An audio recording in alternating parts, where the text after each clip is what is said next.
3 రకాల దయలు పాటించడానికి నిర్ణయించుకున్నాను నేను అని చెప్తూ వచ్చాను. ఒక్కటి, ఇతరుల పైన నేను దయ చూపించడము. 2, ఇతరులు నా పైన ఏమైనా ఎక్స్‌పెక్టేషన్స్ పెట్టుకుంటే, అవన్నీ చేద్దామని బయలుదేరడము, చేయలేకపోయానని విచారించడం గాకుండా, నా పైన నేను దయ చూపించుకోవడము.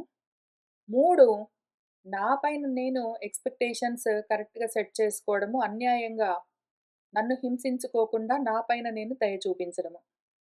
ఈ విధంగా 3 రకాల దయలు కలిగి ఉండాలి అని అనుకుంటూ వెళ్ళాము. అందులో నాకు నా పైన దయ చూపించుకోవడము, అది మళ్ళీ 2 రకాలు. నా గురించి నేను ఎక్స్‌పెక్టేషన్స్ రియలిస్టిక్‌గా పెట్టుకోవడము, వేరే వాళ్ళు నా పైన పెట్టుకున్న ఎక్స్‌పెక్టేషన్స్ తోటి నాకు సంబంధం లేదు. వాళ్ళొకవేళ నా పట్ల డిసప్పాయింట్ అవుతే నేను చేయగలిగింది లేదు అని తెలుసుకుని, ఆ జ్ఞానంతో నా పైన నేను దయ చూపించుకోవడము అని, ఈ 2 నేను చాలా భాగం సాధించాను. అయితే మూడోదొకటున్నది.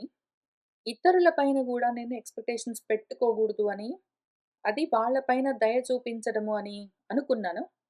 కానీ కాదు.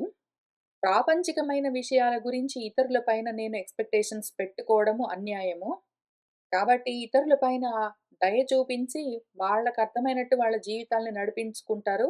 నాకు సంబంధం లేదు అని జ్ఞానంతో ఉండడము, దయ చూపించడము. కానీ మాత్రం ఎప్పుడైతే జ్ఞాన మార్గంలో ఉన్నానో నేను, ప్రపంచ మార్గంలో ఉన్న వాళ్లకు మార్గం చూపించడము, దయ చూపించడము.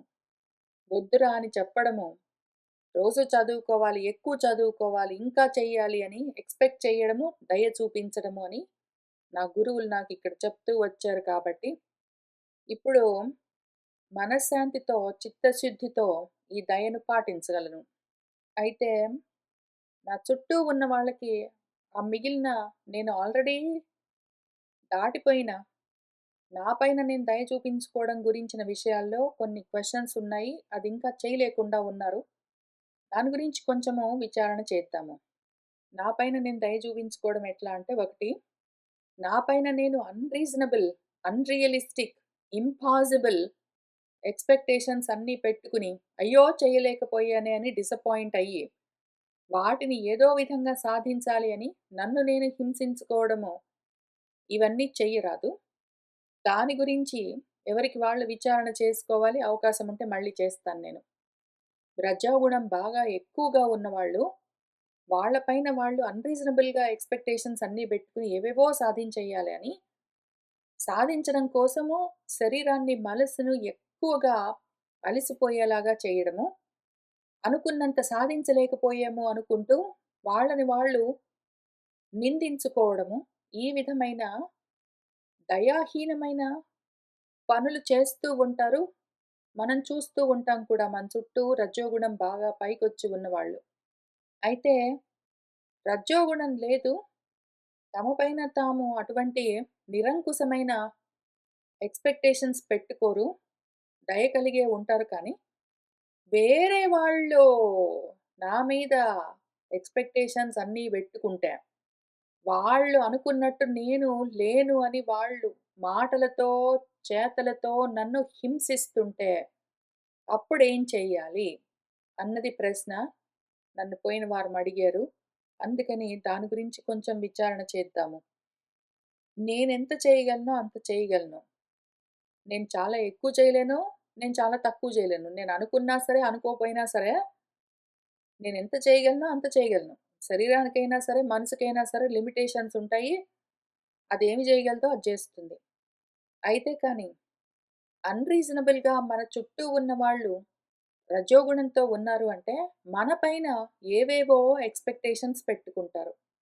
భార్య భర్త పైన, భర్త భార్య పైన, పిల్లల పైన తల్లిదండ్రులు, తల్లిదండ్రుల పైన పిల్లలు, స్నేహితుల పైన స్నేహితులు, అన్నల పైన తమ్ముళ్ళు, ఏదో తమ్ముళ్ళ పైన అక్కలు, ఈ రకంగా ఒకళ్ళ పైన ఒకళ్ళు ఏవేవో ఎక్స్‌పెక్టేషన్స్ పెట్టుకుని, వాళ్ళు చెయ్యలేదు అని తూలనాడడము, చులకన చేయడము, దూషించడము, మొహాలు మాడ్చుకోవడము, తలుపులు వేసుకోవడము, మాట్లాడకుండా ఉండడము, మొదలైన రకరకాల హింసాపూరితమైన చర్యలన్నీ చేస్తూ ఉంటారు. ఏదో నా కూతురు పలాంది చదవాలని బయటి వాళ్ళెవరో అనుకుని, అది చదవలేదు అని, నేను చెప్పట్లేదు అని నా మీద అలగడము, మాట్లాడకుండా ఉండడము. నా కొడుకు పెళ్లి చేసుకోలేదని వాడికి సలహాలన్నీ చెప్పి, వాళ్ళనుకున్న విధంగా వీడు ప్రవర్తించట్లేదని మాటి మాటికి ఫోన్‌లు చేసి, మళ్ళీ మళ్ళీ అడక్కపోయినా సలహాలన్నీ చెప్పి హింసించడాలు, లేదా మాట్లాడకుండా ఫోన్ కట్ జేయడాలు, ఇటువంటివన్నీ జరుగుతూనే ఉంటాయి. ఎందుకు అంటే, మనము ప్రాబబ్లీ ఒక్కళ్ళముంటాము సాధన జేస్తూ సాధనా మార్గంలో. మన చుట్టూ మూర్ఖులుంటారు. వాళ్ళకి మర్యాద తెలీదు. ఎక్కడ ఆగాలో తెలీదు. మర్యాద అంటే హద్దు. ఎంత దూరం వెళ్ళాలి, ఎక్కడ ఆగాలి వాళ్ళకి తెలియదు. వాళ్ళు హద్దులు అతిక్రమించి మాట్లాడుతూ ఉంటారు. వాళ్ళు మర్యాదలు తప్పి మాట్లాడుతూ ఉంటారు. ప్రవర్తిస్తూ ఉంటారు. అటువంటప్పుడు ప్రతిసారి నేను బాధపడుతూనే ఉంటాను. ఏం చెయ్యాలి? నా పైన నేను దయ చూపించుకోవడం ఎట్లా? అని ఆలోచన చేసుకోవాలి ఎవరికి వాళ్ళు. ఒకటేంటంటే, పక్కన వాళ్ళు ఎవరైనా సరే, మన పైన హక్కు లేదు. అమ్మయినా, నాన్నైనా, అక్కయినా, భార్యైనా, భర్తయినా, కొడుకైనా, కూతురైనా, స్నేహితుడైనా ఎవడైనా సరే, మన పైన హక్కు లేదు. ఇవన్నీ మ్యూచువల్ రిలేషన్‌షిప్స్. ఇద్దరూ కలిసి ఆ రిలేషన్‌షిప్‌లో భార్యాభర్తలైనా సరే, స్నేహితులైనా సరే, అన్నాతమ్ముళ్ళైనా సరే, ఎవరైనా సరే, ఆ రిలేషన్‌షిప్స్‌లో ఏమి చేయగలము, ఎంతవరకు చేస్తాము, ఎక్కడ ఆగుతాము అని క్లియర్‌గా బౌండరీస్ డిఫైన్ చేసుకొనుండాలి. వాళ్ళు ఒకవేళ భర్త ఇంతే చేయగలను అన్నాక భార్య దానికి అంగీకరించాలి. భార్య ఇంతే చేయగలను అంటే భర్త అంగీకరించాలి. అయితే ఇదంతా చేయాలి అంటే వాళ్ళు జ్ఞానంతో, సత్వగుణంతో వ్యవహరించాలి. ఈ ఇద్దరిలో ఒకళ్ళు అజ్ఞానంతో, రజో, తమో గుణాలతో ఉన్నారు అంటే మాత్రం ఈ రకంగా ముందు మాట్లాడుకుని నిర్ణయించుకోవడం. లేదా ఎక్స్‌పెక్ట్ చేసిన తర్వాతైనా సరే నేను ఇంతే చేయగలను అంటే మర్యాదలో ఉండి దాన్నక్కడికి ఆగిపోవడం. ఇటువంటివి చేయలేరు. వాళ్ళ వల్ల కాదు. అటువంటప్పుడు మనం ఏం చేయగలము అంటే 2 విధాలుగా మనము మన గురించి విచారణ చేసుకోవాలి. మనకిటువంటి పరిస్థితులు మాటి మాటికి ఎదురవుతూ ఉన్నాయి. భర్తో, భార్యో, బిడ్డలో, తల్లిదండ్రులో, సోదరులో, బంధువులో, స్నేహితులో ఇట్లా మన పైన ఎక్స్‌పెక్టేషన్స్ పెట్టుకొని మనం చేయలేదని అలుగుతూ ఉన్నారు. నా మనసు బాధపడుతుంది. ఏం చెయ్యాలి అంటే, ఒకటి వాళ్ళు ఎక్స్‌పెక్టేషన్ పెట్టుకున్నా మనకు సంబంధించిన విషయం గాదు. వాళ్ళు అలిగినా మనకు సంబంధించిన విషయం గాదు. మనం ఎంత చేయగలమో దాన్ని చాలా క్లియర్‌గా చెప్పి ఇంక వదిలిపెట్టడమే. వాళ్ళైనా సరే అరుస్తారు. వస్తువులన్నీ కింద పడేస్తారు. మనం వండితే వాళ్ళు తినరు. వాళ్ళు తింటున్నప్పుడు మనల్ని పిలవరు. తలుపులు వేసుకుంటారు. మొహాలు మాడ్చుకుంటారు. లేతే తిడతారు. ఇట్లాంటివన్నీ ఏవి జేస్తే అవి చేసుకోవచ్చు. మనకు సంబంధం లేని విషయం. మనం ఎంత చేయగలమో అంతే చేస్తాము. అతిగా చెయ్యలేము అన్నది తెలియాలి. మన హద్దు. మనం ఎంత దూరం వెళ్ళగలము, ఎక్కడ ఆగుతున్నాము అన్నది మన గురించి మనకు అంత క్లియర్‌గా తెలిసి ఉండాలి జ్ఞానంతో. మూర్ఖత్వంతో, మొండి పట్టుదలతో గాదు. మూర్ఖత్వంతో చేస్తే అది తమోగుణము. మొండి పట్టుదలతో చేస్తే రజోగుణము. మూర్ఖత్వంతో, మొండి పట్టుదలతో గాకుండా జ్ఞానంతో, సత్వంతో జాగ్రత్తగా ఆలోచించుకుని నేను ఇది, ఇంత, ఈ సమయంలో ఇట్లా చేయగలను అని చూసుకొని, దాన్ని క్లియర్‌గా కమ్యూనికేట్ చేయాలి. Communication is the key. మనం చెప్పిన తర్వాత గూడా వాళ్ళు అంగీకరించకపోతే కొంచెం ఏమైనా బేరసారాలకు దిగి, కొంచెం బార్గెనింగ్ జేసి, కొంచెం మనతోటి ఎక్కువ పని చేయించడానికి ట్రై చేస్తే, మళ్ళీ ఆలోచించుకుని, సరే నేనింతకు ఒప్పుకుంటున్నానని ఒప్పుకుని, ఒప్పుకున్నంత చేయాలి. ఆ సమయంలో చెయ్యాలి. ఆ విధంగా చెయ్యాలి. దాన్ని మళ్ళీ మార్చుకోవడానికి వీల్లేదు. ఎందుకు అంటే సత్యం వద ధర్మం చెర. సత్యం చెప్పిన మాటని నిలబెట్టుకోవాలంటే ధర్మంగా చెప్పిన దాన్ని ఆచరించాలి. అయితే వాళ్ళు అయినా సరే ఇంకా కావాలి, ఇంకా ఏదో చెయ్యాలి, ఇంకా చేయకపోయావే, నేననుకున్నట్టు చేయలేదే అని అయినా కూడా వాళ్ళు ఇంకా డిమాండింగ్ అంతా చేస్తూ ఉంటే, వాళ్ళ డిమాండ్స్ అన్నింటికి మనము అదే విధంగా ఆచరిస్తూ వెళ్ళవలసిన ధర్మం మనకు లేదు. అవసరం లేదు. నా పని గాదు. నేనింత చెప్పాను, నేనింత చేశాను అంతవరకే అని ఒకవేళ ఆగగలిగితే, వాళ్ళ ఎక్స్‌పెక్టేషన్స్ పెట్టుకున్నా మనసు కదలవలసిన పని లేదు. వాళ్ళు మొహాలు మాడ్చుకున్నా, వాళ్ళు తిట్టుకున్నా మన మనసు కదలవలసిన పని లేదు. ఆ విధంగా మన పైన మనం దయ చూపించుకోవాలి. ఇది తప్పనిసరి. ఆత్మద్రోహం చేసుకుని పరులకేవో మెహర్బానీలు చెయ్యాలి అని ప్రయత్నాలు చెయ్యరాదు. తప్పు. ఆత్మధర్మం, స్వధర్మము చాలా అవసరము. పరధర్మాలు భయావహాలు. పక్కన వాళ్ళు నా ధర్మమని నాకు చెప్పింది నేను పాటించడానికి ట్రై చేయడం కాదు. శాస్త్రం ఏం చెప్పింది అని తెలుసుకుని మనము, నా మనసు అంగీకరించిన దాన్ని చెయ్యడము ధర్మము. అయితే కానీ ఇది ఆచరించడం చాలా కష్టము. నేనింత చేస్తానని చెప్పాను నా కూతురికైనా సరే, అది ఇంకేంటో ఎక్స్‌పెక్ట్ చేసింది నేను చేయలేను. అయిపోయిందక్కడికి. అది అరిచినా సరే, మొహం మాడ్చుకున్నా సరే, నేను చేయగలిగింది లేదు. నా కొడుక్కి నేనిది చేస్తానని చెప్పాను. నేను చెయ్యను అని చెప్పాను. వాడింకేంటో అడిగాడు. వాడిష్టం. లేదా నా భర్తకి నేనింత చేస్తానని జెప్పాను. నా భర్త ఇంకేంటో ఎక్స్‌పెక్ట్ చేశాడు. చేయలేదు. వాడు మొహం మాడ్చుకున్నాడు. మాట్లాడట్లేదు. తిండి తినట్లేదు. మానసేసువం వాడిష్టం. అయితే ఈ రకంగా అనుకోవాలి అంటే గూడా, ఇంత సత్వంతో, ఇంత జ్ఞానంతో, ఇంత ధైర్యంతో ఉండాలి అంటే, అంత ధర్మం కూడా ఉండాలి. ఆత్మధర్మం తెలిసి నేనెంత చేయగలను, ఏమి కథ అని జ్ఞానంతో ధర్మాన్ని చూసుకొని ఆచరించగలిగితే, ఆ ధర్మమే ధైర్యమిస్తుంది. ఆ ధర్మమే అట్లా ఆచరించడానికి ధైర్యమిస్తుంది. అయితే మనసుకి అంత ధైర్యం కలగట్లేదు. వాళ్ళు మొహాలు మార్చుకుంటారు, అరుస్తారు, ఇంట్లో నుంచి వెళ్ళిపోతారు, మళ్ళీ వస్తారు, తలుపులేసుకుంటారు. తలుపులు దబి దబి అని బాదుతుంటారు. ఏంటో చేస్తారు. నాకు బాధనిపిస్తుంది. నా మనసు జారిపోతుంది. నాకు భయం వేస్తున్నది. నాకు దిగులుగా ఉన్నది. ధైర్యంగా లేను అంటే ధర్మము లోపించింది. జ్ఞానమన్న బలం లోపించింది. మనసుకి బలం లేదు. మనసు బలహీనతలతో ఉన్నది. దానికి ధర్మమన్న ధైర్యము ఆధారము లేకుండా ఉన్నది అని చూసుకోవాలి ఎవరికి వాళ్ళు. మనసెప్పుడైతే బలహీనతలతో ఉంటుందో అప్పుడే ఇటువంటి అన్యాయాలకి ఏమి చేయాలో తెలియకుండా అవస్థ పడుతూ ఉంటుంది. ధర్మంలో ఉన్నంత వరకు అన్యాయాలకి మనసు కదలదు. చెప్పదలుచుకుంది క్లియర్‌గా కమ్యూనికేట్ చేసి జ్ఞానంతో చెప్పి ఆగగలదు. దానికి ఆ ధైర్యం ఉంటుంది. ధర్మము తగ్గిపోయింది అన్నప్పుడు అది దైన్యంతో ఉంటుంది. జ్ఞానం తగ్గిపోయింది అంటే అది బలహీనపడి ఉంటుంది. బలహీనతలు ఎన్ని రకాలుగా ఉంటాయి అంటే, ఒకటి వాళ్ళకి కోపమొచ్చి ఇంట్లో నుంచి వెళ్ళిపోతే ఎట్లా? మళ్ళీ రేపటికి ఎట్లా? అని భయాలు. ఎవరైనా ఏమైనా అంటారో ఏమో, అనుకుంటారో ఏమో అన్న భయాలు. నా గురించిన వాలిడేషన్స్ కావాలి అన్న ఆశలు. ఎందుకు అంటే, నా కాళ్ళ పైన నేను నిలబడతాను అన్న బలం లేకపోతే, పక్కన వాడి కాళ్ళ మీద మనం నిలబడితే, పక్కన వాడు చెప్పినట్టు మనం వ్యవహరించవలసొచ్చినప్పుడు, ఒకవేళ నేను ఇంతే చేస్తాను, చెయ్యను అంటే వాడికి కోపమొచ్చి వెళ్ళిపోతే, లేతే ఆమె కోపమొచ్చి వెళ్ళిపోతే, లేతే వీడు అలిగితే అప్పుడు నాకు ఎట్లా అన్న భయము ఎప్పుడుంటుంది? రకరకాల బలహీనతలు ఉన్నప్పుడు అటువంటి స్థితి ఉంటుంది. ఇంట్లో ఎందుకు గొడవలు? ఊరికే అలుగుతారు, మొహాలు మాడ్చుకుంటారు. నాకటువంటి గొడవలు నచ్చవు. కాబట్టి అయితే అయింది. వాళ్ళేవో ఎక్స్‌పెక్ట్ చేస్తారు. చేస్తే పోయింది గదా!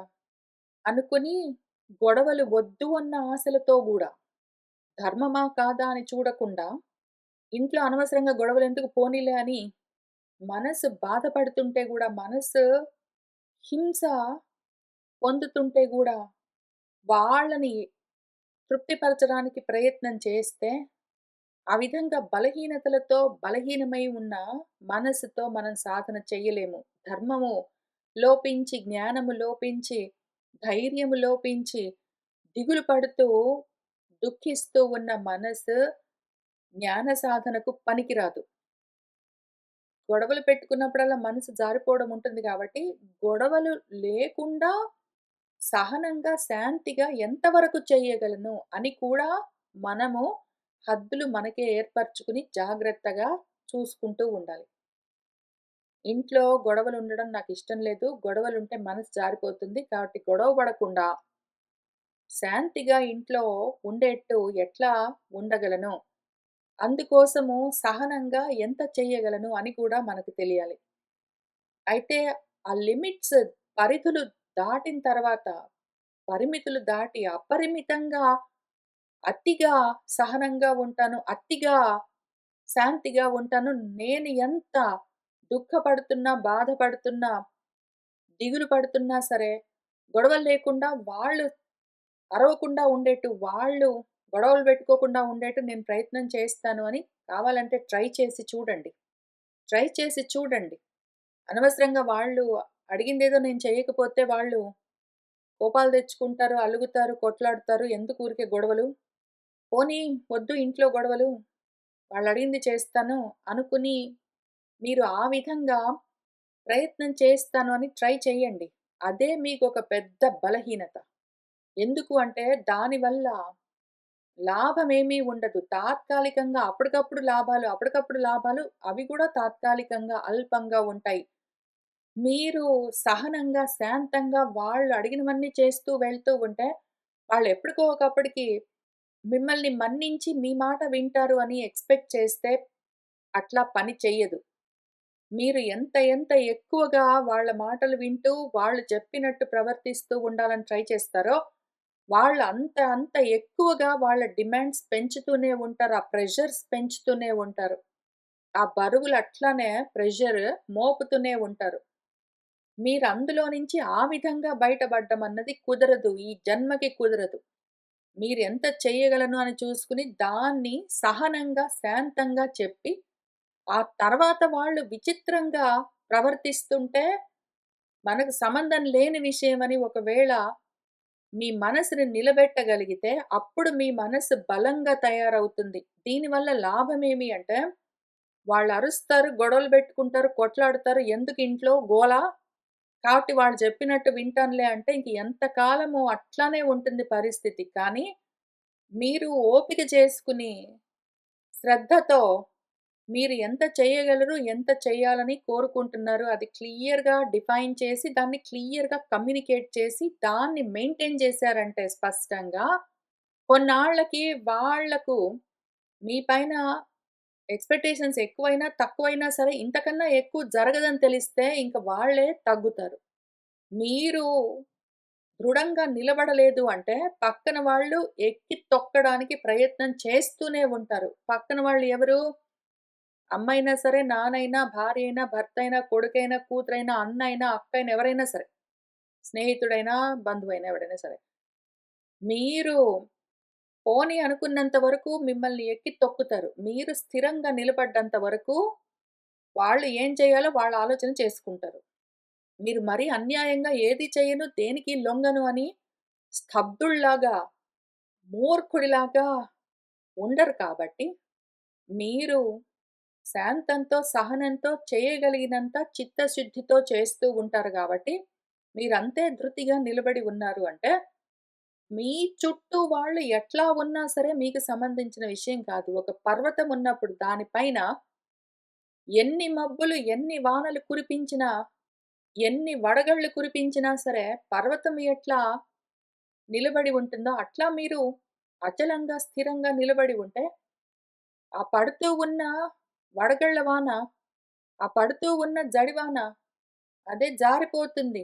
ఎప్పటికో ఒకప్పటికి.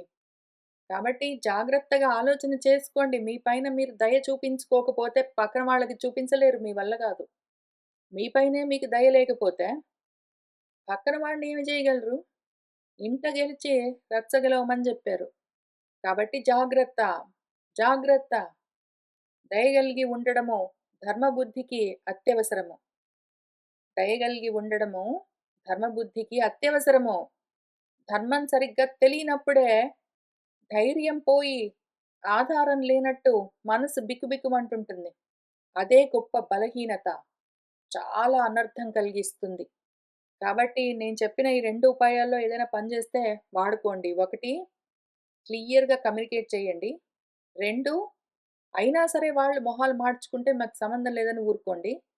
3 పోనీలే అని బలహీనతలకు లొంగకండి. జాగ్రత్త. శుభం భవతు.